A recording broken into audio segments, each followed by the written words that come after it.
Hi, I'm Corinna Raznikov, and I'd like to talk about scheduling for your wedding today. The number one question that I get as a wedding photographer is, when should the photographer show up, and when should hair and makeup start and end? I started to do a much longer video about all the ins and outs of scheduling, but the upshot is your hair and makeup should be done 3 hours before your ceremony. And that's if you're not having a first sight and you don't have any transportation issues. And I may go into other scheduling conversations if people would like me to.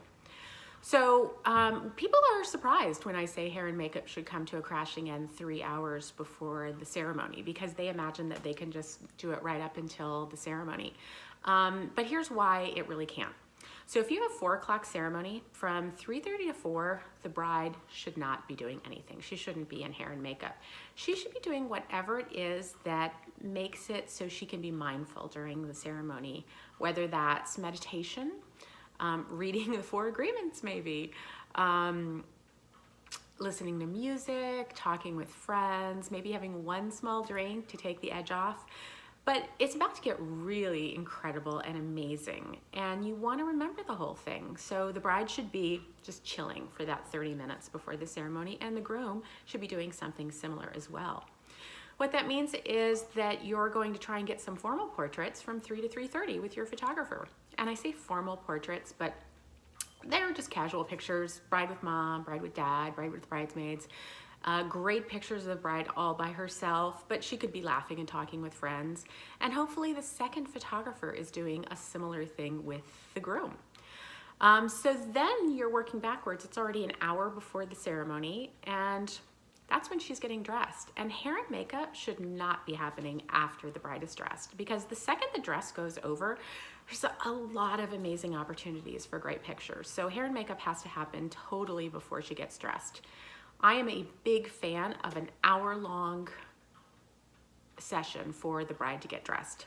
A lot of brides will say, oh, I'm a fast dresser, Corinna, I only need 30 minutes. And I say, do you have a lot of buttons on your dress? Do you have a veil? If they assure me that they do not, and they have a slip dress that goes right over their heads, and I can still pause if there's something really beautiful that happens and say, oh, lovely, click, then we'll do a 30-minute window. But mostly I'd like an hour for the bride to get dressed.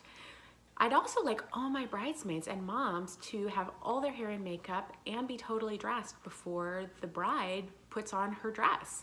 And that's because everyone should be focused on the bride for that last hour. Things happen, buttons pop off, belts are too tight.